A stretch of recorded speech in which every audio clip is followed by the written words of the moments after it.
Good morning. Sorry that we're starting a little bit late. I was meeting with council members and briefing them on the situation. So I'm pleased to announce that in discussions that I've had with the Washington Commanders with regard to the proposal for a new stadium, that we've reached an agreement on general terms, primarily with regard to the finances. I'm happy to go through all that. I think that Lindsay had circulated materials earlier to members of the press, so you probably have already seen roughly what the situation is. The commanders, as you know, have thought it's really important that the council get to a vote by the end of the month. Actually, the mayor had negotiated, as I think you know, July 15th, which simply wasn't going to work because we had the budget. And in fact, we're still not done with the budget. We'll be voting on Monday. The commander's sense of our need for urgency actually worked to our benefit because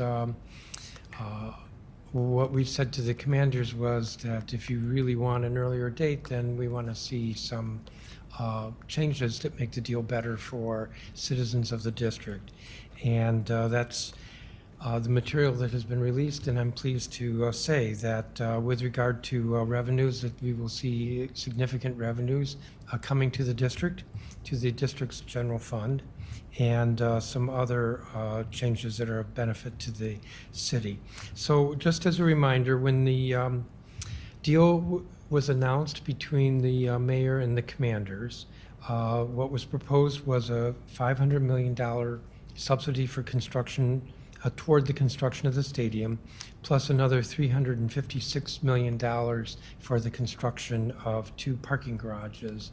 I want to emphasize that those dollars, which are unchanged in where we are today, are the upside of what the district provides. It's the downside, upside, all sides. That is to say that the city's not on the hook if the cost for the stadium is greater than what the team thinks, and the city's not on the hook if the cost of constructing the garages is greater than what we're providing.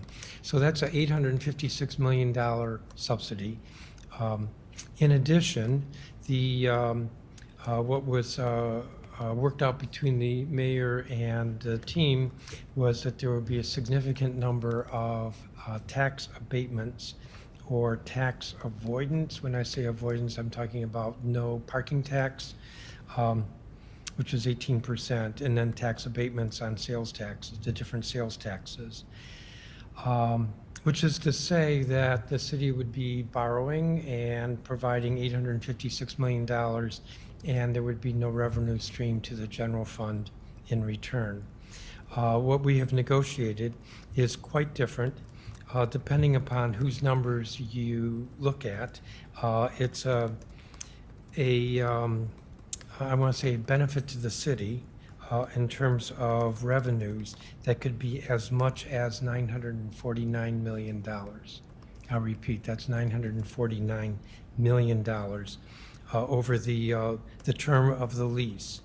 So there will be parking taxes that will go to the general fund. The sales taxes on general merchandise will go to the general fund. Sales taxes on food and beverage will go to the general fund.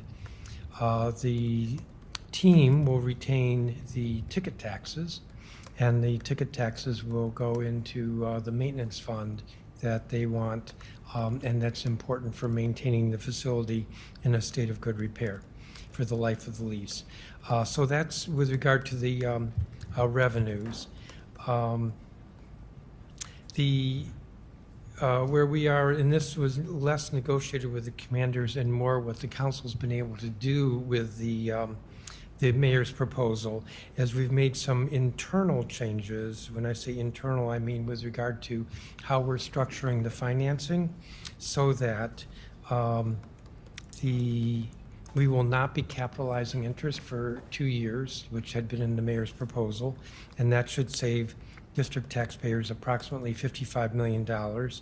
And in addition, we will be redirecting some of the revenue from what's going to be called the sports facilities fee, currently known as the ballpark fee. The mayor proposed continuing that we're keeping that as she proposed, but redirecting roughly $600 million over the lease term to a transportation improvement fund to deal with concerns that we have about the capacity of the existing Metro Rail station and the possibility that a new additional station would have to be built.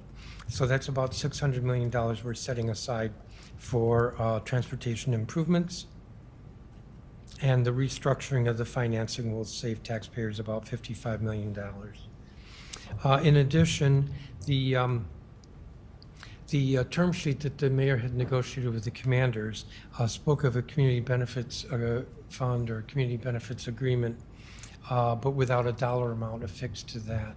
And the commanders have agreed that they will provide $50 million, $50 million for a community benefits agreement. And those uses will be, for example, youth sports linked to education. I think some subsidy the team will provide to attract a grocery store, some job training, benefits, community benefits such as that. So when I talk about as much as $949 million, I'm talking about the, let me see, I'm going to have to do some math here, roughly $874 million. This is using some figures from the team in revenues, tax revenues, as well as the community benefits fund, as well as the $55 million we're saving and how we're restructuring the financing on the part of the district. There's more to come, and what I mean by that is that the council, I've agreed to, that the council will meet on August 1st to adopt the legislation. That will be our first vote on it, and we're going to work off the bill that I introduced a couple of weeks ago, which I believe is Bill 26-288. There will have to be substantial revisions to that legislation. So if you look up that bill now, it will reflect what the mayor had submitted, but not yet the changes. All that is going to have to be drafted over the next several days, and we will make available as soon as possible. Subsequent to that, there will be a negotiation between the Deputy Mayor for Planning and Economic Development, DEMPED, and the team to work out the details of what's called a Development Financing Agreement, or DFA, which will go into more detail. So do not expect a fine-grained level of detail in the legislation. A lot of that will be in the DFA, and then subsequently in the leases that will be negotiated. So there's still a lot that has to be worked out in terms of legal documents, but the basic framework, we know what that is, and that will be before the council on August 1st for a first vote. Somebody's going to probably ask when the second vote is. That's scheduled right now for September 17th. Let me just see if there's anything else I want to add. I appreciate that several colleagues are here. Councilmember McDuffie, who joined me in the negotiations, Councilmember Pinto, and Councilmember Felder.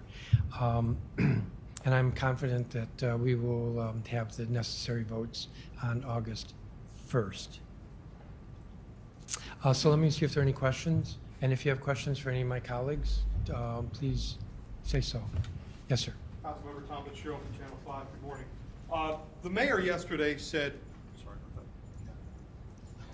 the mayor yesterday had said that she understands that the council needs to do its due diligence, however, said she was not happy with what she described as delay for delay's sake. Is your agreement that you're announcing this morning significantly different than what the mayor worked out with the team, or was this delay for delay's sake? Oh, I think $950 million is significantly different. I mean, I could point to some other aspects of this that there, because I didn't mention this, there will be how do I want to put this? Some clawback if development timelines aren't met. I didn't mention that. I think the Transportation Improvement Fund is significantly an improvement. I think the restructuring of the financing by the council is an important improvement.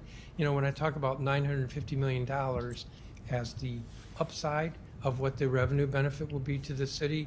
The $55 million in near-term savings on the financing looks small, but I'll tell you, if I had $55 million to offer anybody here, I think everybody would raise their hands and say that was significant. So I think, the important thing is that August 1st, we will have a vote. If I could just follow, you had told us that the reason that the stadium deal was taken out of the budget was you needed more time and it did not fit in with your calendar, having received the budget late. August 1st and September 17th are kind of in the same wheelhouse. Did it make that much of a difference? Totally. I'm sorry, but just totally did. There's no way that we could have negotiated this or legislated this by July 14th, which was our first vote, or even by July 28th, which was our second vote. So I think we've gotten past the time thing. Yes, sir. Okay. Chairman, and I know you might got past the time thing, but I'm only asking because I think there was a perception that we were waiting on the 2 additional studies that have not been released yet, and then the hearings. And I think yesterday, speaking to people, they were under the assumption that these hearings, their points of view and their input would be taken into consideration before a deal. And then, it's announced today that we have a tentative deal. I think they were a little bit kind of taken aback. What do you tell those people that 400 plus people have signed up, they're going to be ready to testify, and they're like, well, it seems like it's a done deal, and now I'm just waiting to, say something to the council when they've already kind of have an agreement? Well, I think it's important that we still hear from the public. I expect that a lot of the testimony is going to be very simple. We think it's great the commanders are coming back, and we want you to vote yes. I think we're going to hear a lot of that, and I think we will also hear from some folks that they think that any kind of subsidy is unacceptable to them. It's important that folks have the opportunity to express those views. Where we are is, I think, much more nuanced and much more beneficial to the city. With regard to the reports, so the report by Robert Bob is available on the council's website. The economic impact analysis, which was done by the council's budget office, I believe will be posted later today. And the tax abatement financial analysis, we're expecting this week, although this week is, I'm told it's being issued today. So bingo, the reports are here. And the second one. And I'll note the reports are here after July 15th. And second one, just on the changes to the taxes, including parking. A lot of people saying that this is going to fall on fans now, the modifications. Your response to and coming also from the executive's office, that this might incur on higher prices for parking for fans? Absolutely not. Now, I don't really want to speak to what the economics are around ticket prices, but there would have been, will have been. There's never been any thought that there wouldn't be a sales tax on food and beverage. We're not changing that. It's just who gets it. Or a sales tax on general merchandise. Always would have been, will be. We're not changing that. We're not increasing that. The parking tax is pretty standard. And the ticket tax, which the city is not getting, the team will have for maintenance of the stadium, that's not new and different. So if you look at the Nationals ballpark, 10.25% ticket tax. Look at the Monumental Sports, 10.25% ticket tax. Look at the Commanders Stadium at RFK, 2.25% ticket tax. So we're not contemplating, there's nothing in here that would put pressure on higher fees or ticket prices for fans. Next. Sam. I have 2 questions, one for you, Chairman, and one for Councilman Felder. So just clarifying, if you can clarify for us the turning point in the negotiations, like at what point did the commanders at what point did they feel comfortable going the extra mile as far as ceding the tax revenue? Was it like last week? Was it 2 weeks? Was it before July 15th? If you can just... Well, I'm not going to get too much into the negotiations. I have said consistently, and it's been true, the commanders have been very positive, constructive in our negotiations. I have no complaint. We asked for information, they shared it quickly. Shared it quickly. I would say that it's in the last 10 days that discussions came into focus. And actually, if you think about it, 10 days ago is right after our first vote on the budget, when we were able to devote more time to this. And you had a question for Councilmember Felder? I did. So that $50 million, how does that in any way affect your vision for the community benefits agreement? Because, you know, data was gathered from community meetings, and at that time there wasn't a figure, but now that there's a tangible figure, how does that look as far as your intended or desired implementation? Good question. Based on the information that we gathered within the community benefits agreement, it was pretty consistent. We heard that neighbors wanted to see more opportunities around jobs, workforce development, opportunities for small and local businesses, the need to tackle transportation issues, environmental issues. The themes have been really consistent. To answer your question specifically, now that we have a dollar figure, that just allows us to think about how we want to disperse the resources adequately across the board. Any priorities out of like that? I know it was a long document, but anything that you would, if you could prioritize, like your top two? Creating opportunities for small and local businesses, more jobs, workforce development opportunities. Those are the things that come top of mind. Yep. I appreciate the question and appreciate all the work that Councilmember Felder has been doing, but I also, it makes me think about an earlier question about the community meetings and the hearings. The hearings next week are extraordinarily important, and we look forward to hearing from everybody who signed up to testify. But it wasn't the first, this isn't the first opportunity for folks to weigh in on this process. We have gotten a number of emails, phone calls, outreach from social media, from residents across the District of Columbia, both raising concerns and urging us to act. And so I wanted to mention that because I've been a part of a number of meetings that have taken place in the community, hearing from residents across the district, hearing from residents in Ward 7, along with Councilmember Felder, Deputy Mayor for Economic Development, Nina Albert. In some cases, I've been in meetings with the mayor to hear directly about what people would like to see and what they don't want to see. And so the next week's hearings are extraordinarily important process in the council's business, but it is not the first opportunity that we've had to hear directly from residents about what they'd like to see, like a robust community benefits agreement, which is why you see the number that's associated there. And in terms of some of the things that people have prioritized, they love football, they love cheering for the Commanders, they want to see another winning season. Perhaps they want to see us go to the NFC Championship again, maybe a Super Bowl, but they also want to see youth engage in a way that they haven't before, right? They want to see youth playing football, but perhaps they want to see the girls playing flag football. They want to see youth playing sports, but they want to see youth being educated about the business of sports. And those are some of the things that we have heard from residents that are reflected in the conversations that we've had with the team, that they're excited about making sure that they incorporate in the work that they're doing, and also the community benefits that accrue across the District of Columbia. Thanks, Martin. Let's start on, well, what you said in your in the press release. You referenced the fact that there was a lot of outside pressure. I mean, members of Congress, the president, the mayor has kind of consistently been pestering you guys about moving on this as quickly as humanly possible. But up until a few weeks ago, you were somewhat resistant, I'd say defiant to any of that pressure, saying, listen, we need our time, we need to scrutinize the deal. You were saying you were going to wait till September. What was it exactly that changed your thinking on that? Was it a specific thing that someone said? Was it James Comer? Was it the president? Like, just walk us through how you went from September all the way to August 1st in a span of a couple weeks.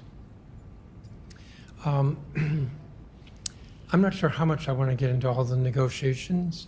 I think also that sometimes these things are more intuitive than they are something that explicitly and precisely can be pointed to. It was very important to the team that the council vote this month. Next Friday is, in a sense, this month.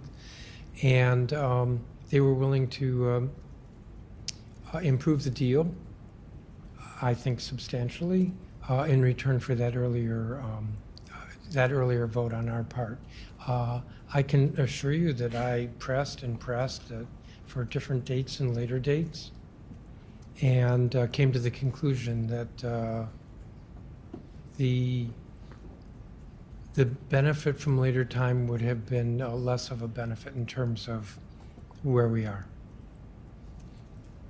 All right, and then just quickly to what was one component that is not addressed in the changes you made, but was in the Bob report, was concerns about cost overruns. I mean, also knowing the fact that, and he also mentioned environmental concerns about once you start digging, once the city starts digging on this horizontal construction, they don't really know what they're going to be finding. So cost overruns, potentially likely. Are there any protections at all for the cost overruns, or is the city just going to eat anything above that 500 million just for the site preparation? I think it's accurate to say that any cost overruns are the responsibility of the team. But is that written down somewhere? Well, I think you'll see it at the moment in the term sheet. It probably will be in the legislation, which, as I have said already, is not in, it's not really in draft form yet. But they'll clarify horizontal and vertical, because they could say, well, listen, we said cost overruns on the stadium, not on preparing the land for the Yeah. stadium. I Thank think you. we have it covered. Thank you. Yes. Thank you. Felicia Ashley, ABC 7. The Office of the Chief Financial Officer just released their letter that they sent to you all as well as the mayor. And they said that the tax exemptions proposed in the bill are not financially necessary for the team to continue to operate as a business entity. And that based on the impact and the stadium and parking, essentially they didn't need all the tax exemptions. What is your take on that, and was that ever reevaluated in the updates of the financing proposed? The conclusion, it's called a TAFA, Tax Abatement Financial Analysis. Right. The conclusion of the TAFA is not a surprise. Stadiums are typically built by very wealthy entities, and there's a lot of money involved in it. And if the analysis, which is the TAFA analysis, but for the abatements, the stadium will not be built. I think it's clear that the financially, that makes sense. So it's not a surprise. On the other hand, I would say that what is before us is about incentives, an incentive to have a football stadium at the RFK site where there's been a football stadium for decades, and to have the Commanders in the district, which I think it's pretty clear a whole lot of people really want. So those are benefits from the incentives. And then I would add that some of the analysis is looking at the abatements as proposed by the mayor. But as I noted, the abatement on parking taxes is eliminated. The abatement on the sales taxes on general merchandise is eliminated. The abatement on the sales tax on food and beverages is eliminated. I would argue that the tax on tickets that the team will get for maintenance is completely legitimate. I don't look at that as an abatement. I mean, this is just my view. I look at that as ensuring that there are the resources to ensure that the stadium is maintained in a state of good repair. You know, right now we're going through with the Washington Nationals that stadium, which is 20 years old, 18 years old, I think it's 18 years old, needs hundreds of millions of dollars to be refurbished so that it continues to be bright and shiny and state of the art. And so we're having to come up with, the city is right now coming up with financing to do that. This maintenance fund will be over time, a significant resource. So much of the abatements that are subject of the analysis, we've eliminated. But what's left, not a surprise. And just a second question, just for the aspect of transparency, because the vote is 2 days after those public hearings. Realistically, if there are hundreds of people signed up for these hearings, obviously, if there is a large concern consistently brought up that maybe wasn't included in this update, is there time or even realistic space to add an additional change? Or right now with the updates, is it essentially signed, sealed, almost delivered with this deal? I think it depends on what, excuse me, it depends on what the testimony is, but I'm not expecting a lot of surprises from the testimony. I think it's important to hear what folks have to say. I think it's important to give folks an opportunity to speak out. to speak their mind. But I think that in terms of the financial structure, I'm not sure we're going to get a lot of testimony that's on point with regard to that. So I'm trying to not minimize the importance of the hearings. I think they're very important. And at the same time, I think that we're at a place where we can go forward. And I would add as well this announcement today, which I think at least some of you will report, that this announcement today actually gives the public something more up to date to comment on, and there's a value there. Do you want to add anything on that? Yes. Thank you. I just want to reiterate this point that the public hearing on Tuesday is not the first or the last time we'll be hearing from the public on this deal that is important to residents from across the city.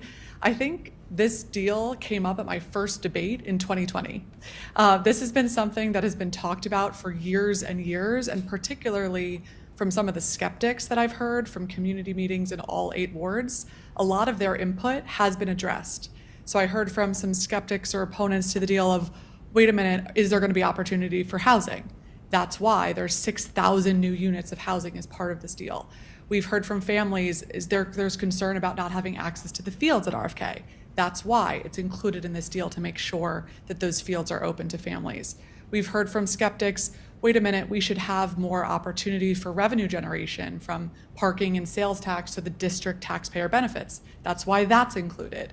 And so I want to make sure people in the public know they have absolutely been a part of this process for the 5 years I've been on the council, and for some of my colleagues for longer, or for the entire time that we've been here. And so that input has been baked in, and we're appreciative for that input, because I think it ultimately makes this a much stronger deal that I'm excited to vote on next Friday. I'll note as well, we had a hearing on the Mayor's Budget Support Act, which included this on June 18th with a couple hundred witnesses. Next in the lineup. Good morning, Ben Peters, the Washington Business Journal. Chairman, your statement this morning put out detailed $779 million in savings for the district, but up on the dais here, you were mentioning a $950 million Yes. number. Can you explain Can I where the explain discrepancy that? there Yeah, is? so, there are different ways of projecting or estimating what the revenues are. And I think the sheet that you got, I know Yeah. the sheet that I have, notes that the difference is that the team estimates the parking revenues will be about $170 million more than our numbers. We're being a little bit more conservative. And that's why the way I characterized it when I first mentioned it was that the benefit of the revenues to the district could be as much as $949 million. Got And it. that, as much as 949 is the 674 million we calculate from the different the parking revenues and taxes, plus 170 million for the higher figure that the team estimates, plus the $50 million community benefits fund, plus the $55 million in savings to taxpayers from restructuring the financing. Okay, and with that, what is now the But total? let me just say, I think $950 million, I know 949, is a pretty cool figure. It certainly is bigger than the one you put in this morning. So under the new deal, what is DC's total subsidy toward this project? The number before was 1.1 million. Are we now subtracting 950 from that?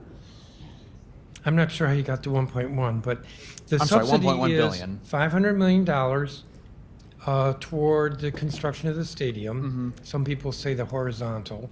181 million for a garage, $175 million for a second garage. And 202. 202 million, which is not going to the team. It's for infrastructure like roads on the campus, so it's more than just the stadium. I guess that's maybe how you get to a little over $1 billion. And then, as I said, I think at the outset, if you added up the benefits, which include, for instance, all the tax abatements, well, it was much higher, and we've reduced it substantially. So can you give a total number that DC is going to be subsidizing You're toward just this? going to have to replay the tape and add it up yourself. Okay. All right, thank you. Jenny. I have a couple numbers questions and then like a bigger picture one. So on the ballpark fee / sports facilities fee, under the initial terms, the 500 million for stadium infrastructure from the city was financed through that fee. Then you say today that there's now 600 million from the ballpark fee that is going towards transportation improvements. Can you explain, like, is the 500 million for the stadium infrastructure still coming from the ballpark fee? And then if so, where does the 600 million come from, if that makes sense? Well, the ballpark fee brings in a fair amount of money, and the ballpark fee is being restructured once the Nationals ballpark bonds are paid off. And in fact, the first year of the RFK, this deal, the financing is to pay off the baseball bonds. It brings in a fair amount. The fee is going to be renamed. Instead of the ballpark fee, it'll be the sports facility fee. And it brings in enough money to support the borrowing for the 500 million. And there's still additional revenues, which we're going to be setting aside for transportation. Okay, so you're just saying that the mayor's deal didn't contemplate the additional revenues that would be coming in from the ballpark fee, or does this just extend the fee on businesses for longer? Oh, if you really want to get into it. So what the mayor had contemplated was that all of the sports facility fee would just go into a sports fee fund without any definition of how it would be used. And if you look at the current budget that we have before us, you can see that these funds get used for all kinds of things. So what we're saying is that besides supporting the bonds, the 500 million, that we're going to be siphoning off roughly $20 million a year into a transportation fund, and that transportation fund can be used for, if we need borrowing, to build a new station, which would not be specifically for the stadium. Maybe I need to say a little bit more about that. So we're pretty sure that the existing metro station at Stadium Armory is going to have some expansion of capacity. I can't tell you the exact number of escalators, but it's not enough to handle a football stadium. So there's going to need to be expansion. I'm not sure how much that's going to cost. It'll be in the millions. But there's some speculation that when the entire campus is built out with, I think it's 6,000 units, residential units, 11,000 maybe residents, plus retail, plus all kinds of things, that that larger development is going to require or warrant another station. We don't know. So let's just set some money aside for that. And over the period of the lease, it's 500 million. Maybe it needs to be more. Some of the sports facility fee will go into the general fund, and that could be redirected to additional for transportation. Gotcha, thank you. That's it on the numbers questions? One more. Oh, man. So the press release said that there will be penalties in the form of rent payments if the commanders, Yeah. as the master developer, don't deliver certain housing and retail on time. What is the deadline, and then how much would the rent penalty be? The honest answer is that I haven't looked at the latest language on that from the team. I think the deadline is in the early 2040s, and I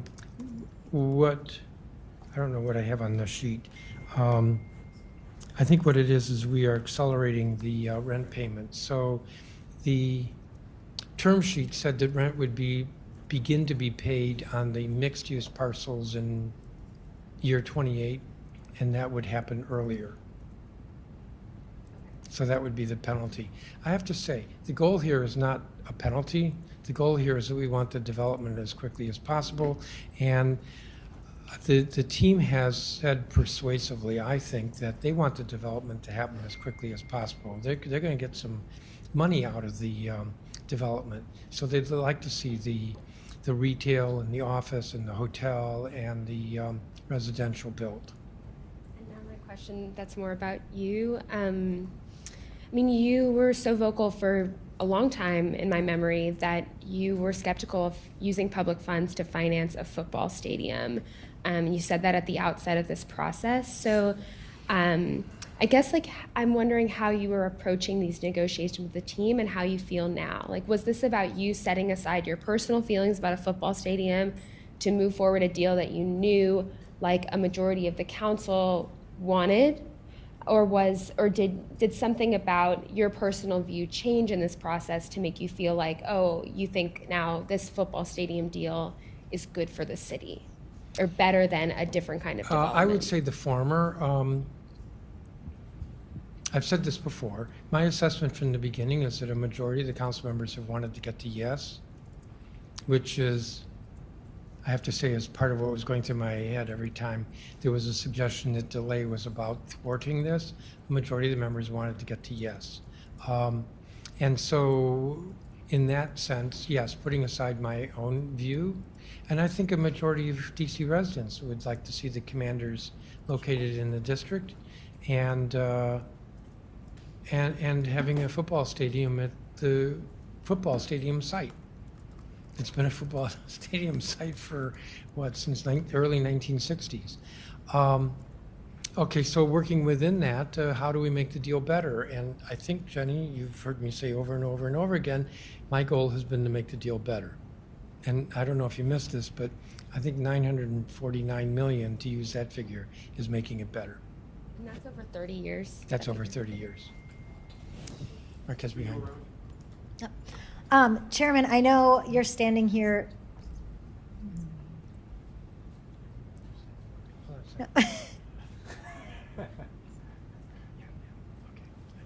Yes. Yes, I was just saying, I know you're surrounded by a few council members here that are supportive of these changes, but I would say have all been supportive of the deal since the beginning. I'm just wondering your sense on your meeting earlier this morning, if you feel like these changes are enough to get the other council members that have been on the fence or flat out no on board with this.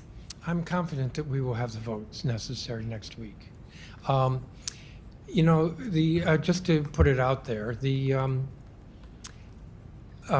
it's very difficult to have a negotiation on something like this. There's a lot of interest in it. A lot of you have been bugging me in a nice way, but bugging me. Well, maybe not in a nice way, but anyway, a lot of you have been bugging me because there's a lot of interest in this. And the only way to be able to negotiate and not negotiate in public is that everyone doesn't know everything in the moment, in real time. And so there was a lot of discussion among members about, can you explain this? And can you explain that? And oh, how about this? Why not? Why didn't you do such and such? And so, you know, members understandably want to understand. And today is the first day that all of them as a group, I hate to put it that way, that all of us as a group have had access to all of the information. And so every single council member was at the meeting earlier today? No, there were, Recess technically, too. So. yeah, I'm not going to say that. I think there were 8 members there. Thank you. Yeah. Yes, sir. Round 2. Martin kind of touched on this a little bit, but I don't know if we fully fleshed this out. Some of us covered the Nationals ballpark approval. Council member Phil Mendelson and Chairman Phil Mendelson might not recognize each other this morning because you've had an evolution on this kind of stuff. But you've got some pressures that exist in 2025 that did not exist in 2004. I know you don't want to talk about the negotiations, but could you tell us these outside issues, the statements from the president at the White House, this letter from Chairman Comer, did this play no role in accelerating this process? Well, first of all, I'm intrigued that you're admitting that you're older than I am. And second of all, you should remember then that when I became chair and moved from the seat on the, as you look at the dais on the far left to the center, I said to folks that I was going to have to be more in the center of things, just to answer that question. I think that everyone has been perplexed by the president's comments. And in that sense, they certainly have not been helpful. I don't know where they go. And I have actually characterized them as a distraction in the many senses of that word. I think the letter from Congressman or Chairman Comer, I did reach out to his office after I got the letter. I think you may have actually gotten it before I did. And Although it's kind of interesting that his staff did not get back to me, neither he nor his staff, but I expected it would be his staff. Because I certainly want the House Oversight Committee to understand what's going on and to be comfortable with what's going on. I would say the biggest factor with regard to time was the team said, look, we're willing to make this deal sweeter for the district if you can get to a vote this month. Yes. Mr. Chairman, Amy Cho from NBC4. If you could speak to specifically how much you think the ticket tax revenue will be, and then also regarding the Sportsplex. Yesterday, Mayor Bowser was very critical, saying the council has taken away some of the funding for that, a project she's very passionate about. The council, I know, had expressed concerns about the high price tag of the project. Is that something you guys would reevaluate in the future? All right, so on the stadium, the ticket tax, I'm looking at the wrong sheet, but I think it's about $445 million over 30 years. I'm looking at our budget director. Yeah. No, not net present. I didn't say net present on purpose. It's about $445 million from the ticket tax over 30 years. And the other part of the question about the sports I think I'm right on that, because I am looking at the wrong sheet. With regard to, Sportsplex. yeah, the $89 Sportsplex. million. So the mayor had proposed in the budget $89 million, I think this fiscal year for the Sportsplex. Well, the Sportsplex isn't going to get built this year. It's not going to get built in 2026. So we rescheduled it for, I believe, FY27 and FY28. Instead of it being all in 1 year, which also is typically not the way these projects are built, that it would be spread over 2 years. It is true that the Facilities Committee of the Council had reduced it from, I believe, 89 to 77. I don't consider that very consequential for two reasons. One is that we don't have the plan, so we don't know what it's actually going to cost.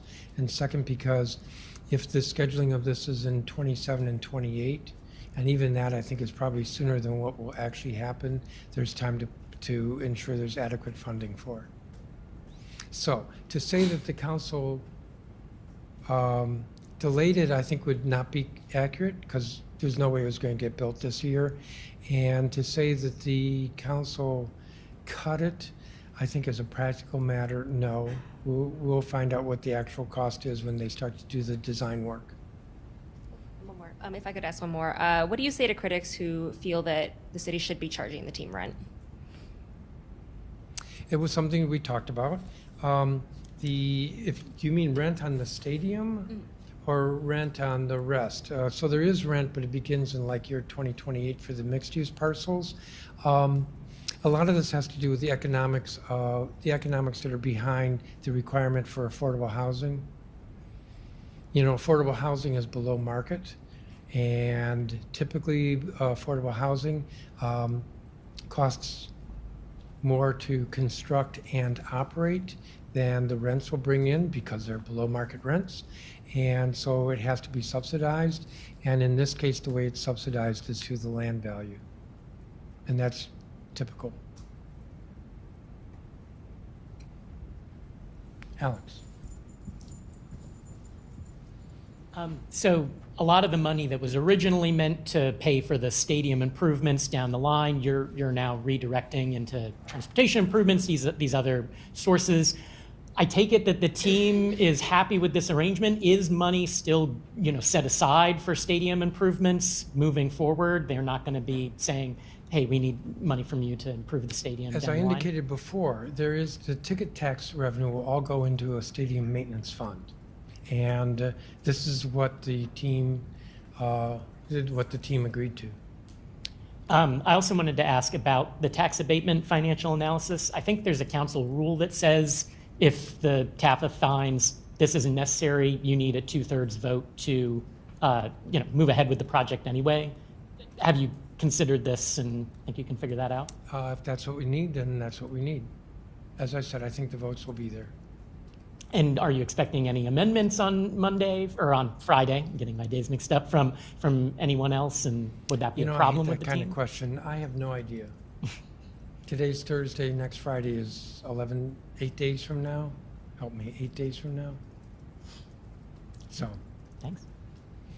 we are, as I said before, we have to take the bill that was introduced. So the bill that I introduced was identical to the subtitle the mayor had submitted.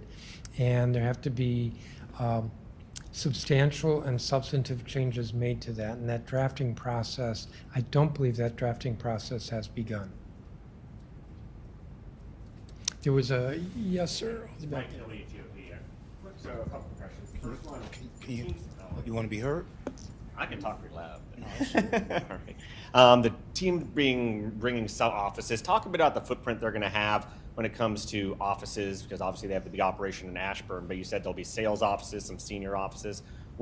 Can you give us any more about the negotiation of what they'll bring here? I can't. We talked to them about. We talked about they're relocating their offices to the district, and they've agreed for the senior leadership in the sales office. I don't know what that means in terms of square footage. So no promises on what they're going to actually bring here and how much space. Well, senior leadership and sales. That I think it's probably more than that. To be honest with you, I'm not familiar with their offices, so I don't know how expansive they are. I think right now they're out in Landover, and I've never actually been out there. But my impression is whatever's out there is what's going to come into the district. All right, and also, why do you think the mayor's proposal fell short of what you were able to negotiate? Do you have any comments on what may have led to that? Well, I could give you a couple answers, but I think the answer I'll give you is that time was on our side in terms of the team willing to make the deal more attractive. And as I said at the outset, a lot of the reaction that we got from residents, at least that I heard, and I think my colleagues would agree, was that the deal could be better for the district. And I mean, I heard from many people, I support the team, I want the team in the district, but I think that it could be a better deal. And so I think the commanders heard that, and I think all those factors into it. Martin. All right, first one is just fast on the process part. August 1st, is that just the committee of the whole vote, or are you also going to do a legislative session? Legislative session. Okay, so Committee it's of the the full whole and package. legislative. And actually, there'll be 2 committee markups.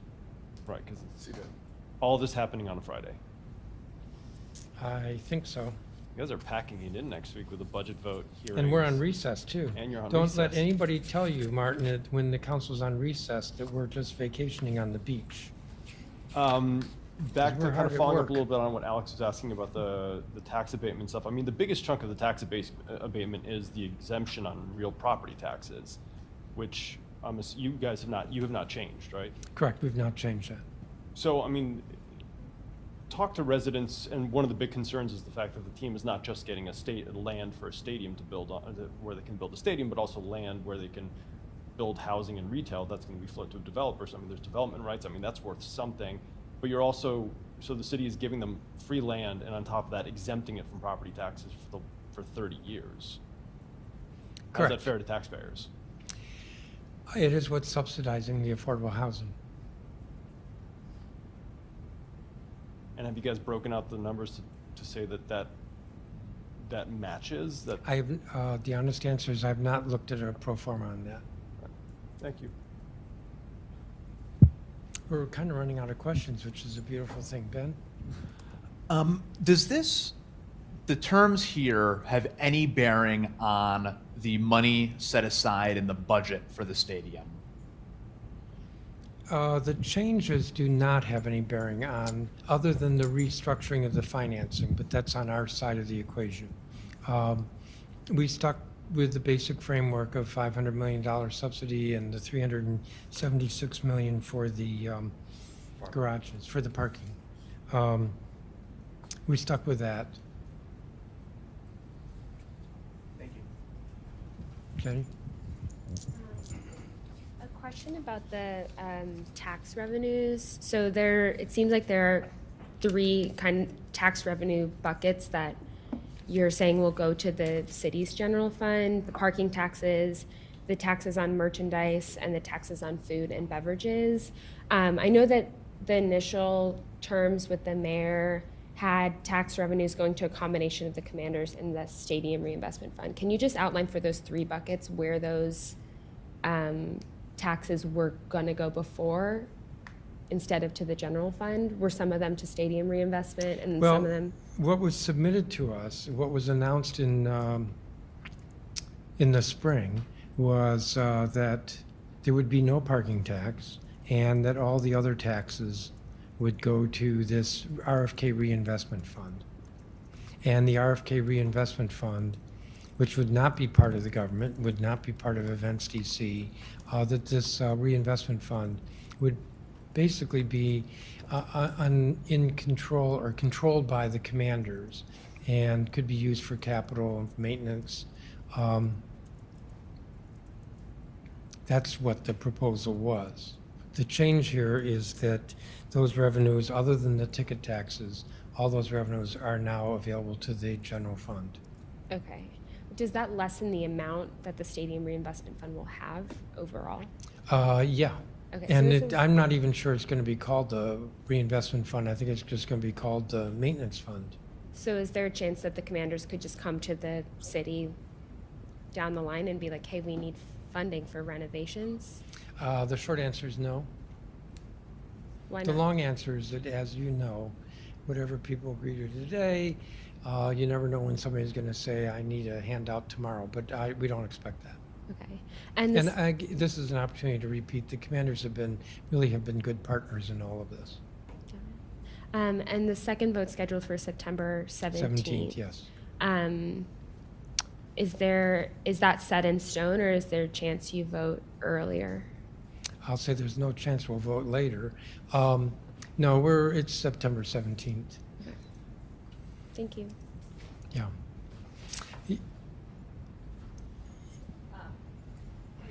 Obviously, you and the mayor are having separate press conferences today. How would you characterize your working relationship with her right now, particularly in regards to this deal, given the fact that you aren't having a press conference together to announce this deal together? Interesting question. It's not a joint press conference today because the legislation is with the council and the negotiations have been between the council and the commanders. When we're done, it goes back to the mayor and the mayor negotiates the development financing agreement, the DFA, and the leases. So that's how I would characterize that. I'm aware that the mayor has a press conference soon, but I'm not sure what the topic is. So I guess I would leave it there. I think the mayor should be pleased with this because this is, I will repeat, using the commander's figure for parking revenues, this is a $950 million to the good change in the deal. And it gets us to a yes vote, and it gets us on the way toward getting the stadium built. Last question, Martin. What about, not jumping way ahead of ourselves here, but when it actually gets to construction, is there going to be a project labor agreement? Is there going to be a guarantee that union jobs will be used? Because I know that's been raised by a number of council members, that they want those assurances that this will be a PLA and union jobs. The stadium will have a PLA. There are a number of requirements, and don't ask me what they are, but there are a number of requirements for the stadium, and it includes a PLA. On the mixed use, that was discussed between us and the commanders. I think there will be something in that direction, but it's not part of this agreement. I think that's going to conclude this. Thank you all very much. Thank you.